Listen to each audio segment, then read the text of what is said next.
हजारों साल पहले जब जमीन पर कोई शहर न था, कोई तहरीर, कोई ज़ुबान, कोई कानून नहीं था, इंसान सिर्फ एक मुसाफिर था। पहाड़ों, जंगलों और खौफ के दरमियान जिंदा रहने वाला। लेकिन एक दिन इंसान ने सोचना शुरू किया, और वो लम्हा इंसानियत की सबसे पहली इजाद थी। इब्तदाई इंसान ने जब आग दरियाफ्त की, ये महज रोशनी नहीं थी, ये इल्म की पहली चिंगारी थी। उसी आग से बर्तन बने, खाना पका, धात पिघली और इंसान ने पहली बार कुदरत के राजों पर काबू पाया। फिर वक्त गुजरा और दुनिया की पहली तहजीब उभरी, मेसोपोटामिया। वो सरजमीन जहाँ दरियाए दजला और फरात बहते थे, जिसे आज हम इराक के नाम से जानते हैं। यहाँ इंसान ने सबसे बड़ी ताकत इजाद की, तहरीर, यूनिफॉर्म, मिट्टी की तख्तियों पर लकीरदार निशान, जो तारीख के पहले अल्फाज थे। ये अल्फाज ही वो ये हथियार थे जिन्होंने वक्त को शिकस्त दी। तहरीर के जरिए इंसान ने अपने इल्म, अपने ख्वाब और अपने खौफ को हमेशा के लिए महफूज कर लिया। यही तहरीर आगे चलकर किताबों और आज के डिजिटल तहरीरों, कोड और डेटा की बुनियाद बनी। फिर आया पहिया, एक सादा गोल लकड़ी का टुकड़ा। मगर ये इजाद इंसान की सिमत बदल गई। पहिए ने अक्ल और हरकत को आसान बनाया। कारोबार शुरू हुए, सफर शुरू हुए और आज वही पहिया हवाई जहाज के इंजनों और जदीद मशीनों के अंदर घूम रहा है। ये पहिया इंसानी जहानत का पहला गोल चक्कर था जो आज तक रुका नहीं। फिर बादशाह हम्मुराबी आया, उसने दुनिया का पहला कानूनी निजाम बनाया। पत्थर पर कंधा तहरीर, जो कहती थी अगर जुर्म करोगे तो सजा जरूर मिलेगी। यही वो लम्हा था जब इंसान ने जंगलीपन से निकलकर तमदन में कदम रखा। मेसोपोटामिया के लोगों ने दरियाओं का पानी मोड़कर आपाशी के नहरी निजाम बनाए। पहली बार जमीन को मुनज़्ज़म अंदाज में काश्त किया गया। बीज, फसलें, तिजारत, सब कुछ इल्म और नज़म पर चलने लगा। यही निज़ाम आगे चलकर आज की स्मार्ट फार्मिंग और मलसूई ज़राअत का पेश खेमा बना। मेसोपोटामिया के लोग कहते थे खुदा आसमान से आया और इंसान को इल्म दिया। शायद वही लम्हा था जब इल्म और ताकत एक दूसरे से जुड़ गए और तब से इंसान रुक नहीं सका। ये वो जमीन थी जहाँ इंसान ने लिखना, सोचना, बनाना और कानून समझना सीखा। यहाँ से शुरू हुआ तमदन का सफर, जो आगे मिस्र, सिंध और चीन तक फैल गया। कहते हैं जहाँ नील बहता है वही तारीख सांस लेती है। ये वो सरजमीन थी जहां इंसान ने पहली बार ला मरने का ख्वाब देखा। यहाँ सूरज को खुदा कहा गया और मौत को महज एक दरवाजा, लेकिन उनके हाथों में जो इल्म था वो आज भी साइंस को हैरान करता है।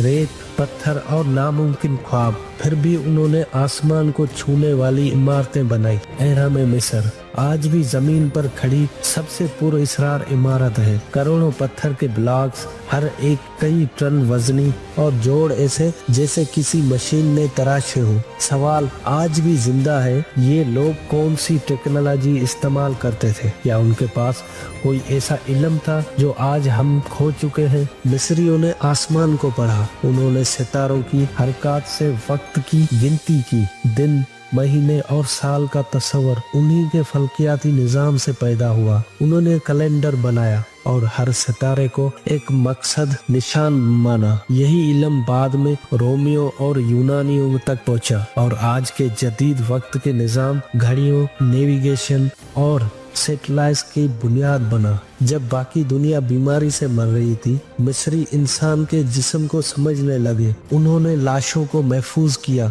मम्मी की शक्ल में। लेकिन ये सिर्फ मजहबी अमल नहीं था, ये साइंस थी। उन्हें मालूम था कि दिल कहाँ धड़कता है और दिमाग में क्या राज छुपे हैं। उन्होंने सर्जरी के औजार बनाए, जड़ी बूटियों से इलाज किया और बीमार जिस्मों को दोबारा जिंदा रखने के तरीके तलाश किए। यही इल्म आगे चलकर जदीद मेडिकल साइंस का जन्म बना। मिस्रियों ने अल्फाज को तस्वीर बनाया, हायरोग्लिफिक्स। ये सिर्फ लिखाई नहीं थी, ये एक खुफिया जुबान थी जो रूह और इल्म के बीच का पुल था। हर निशान का मतलब एक सोच, एक ताकत या एक दुआ थी। हजारों साल बाद जब रोजिता स्टोन मिली तो इंसान ने उनका राज समझा और मालूम हुआ कि वो तहरीर सिर्फ अल्फाज नहीं बल्कि कोड थे, जैसे आज के कंप्यूटर कोड। मिस्र में जियोमेट्री का जन्म हुआ। उन्होंने जमीन की पैमाइश के लिए जाविये इदाद और दुरुस्त हिसाब इजाद किए। यही इल्म आगे चलकर इंजीनियरिंग बना। उनके माबद, सुतून और दीवारों के डिजाइन आज भी साइंसदानों को हैरान करते हैं। उनमें न सिर्फ मजहब बल्कि रियाजी छुपी थी। मिस्र के लोग मानते थे कि इंसान मरने के बाद भी जिंदा रहता है अगर उसका नाम बाकी रहे। इसलिए उन्होंने अपनी कहानियां पत्थरों में लिखी ताकि वक्त भी उन्हें मिटा न सके। और शायद यही उनकी सबसे बड़ी इजाद थी, याद रखने की ताकत। ये वो तहजीब थी जिसने इल्म, मजहब, साइंस और मौत सबको एक लड़ी में पिरो दिया। जहाँ जिस्म फना होता है मगर नाम हमेशा जिंदा रहता है। ये मिस्र था जहाँ इंसान ने लाफानी बनने का ख्वाब देखा, मगर अगले दौर में इंसान ने जमीन पर जन्नत बसाने की कोशिश की। वादी सिंध।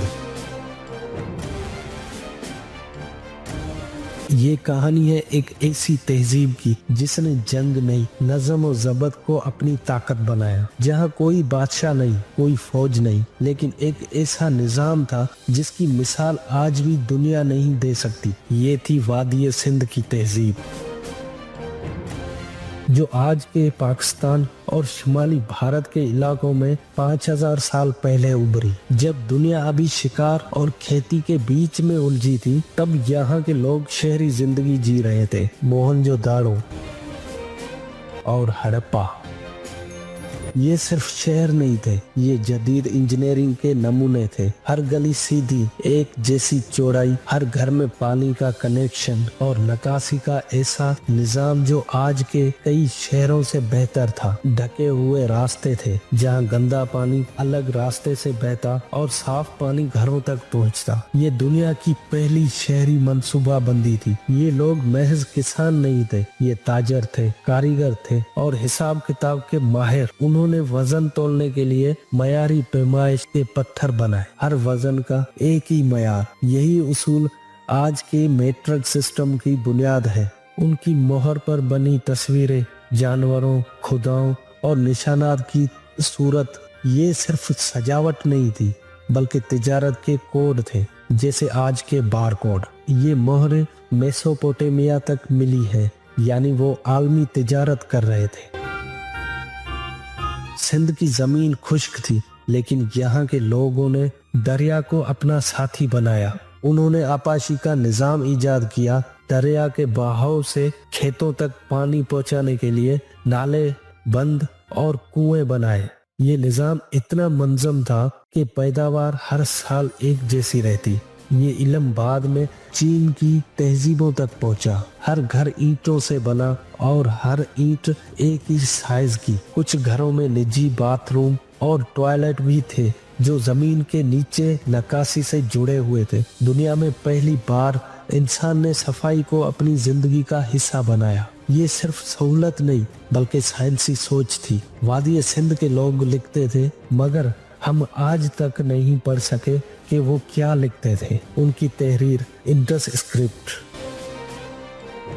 अब तक नाकाबिले फहम है। ये दुनिया की वाहिद बड़ी तहजीब है जिसकी जुबान अभी तक एक राज है। क्या ये मजहबी अलामात थी या अकाउंटिंग के निशान या शायद कोई साइंसी कोड? ये वो सवाल है जिसने दुनिया के बेहतरीन माहिरीन को उलझा रखा है। वादी सिंध में कोई महल नहीं मिला, ना कोई बादशाह का मुजस्मा, ना ही कोई जंग का निशान। तो सवाल ये है, कौन हुकूमत करता था? शायद यह हुकूमत नहीं, निज़ाम था, एक ऐसा निज़ाम जो इज्तिमाई फैसलों पर चलता था।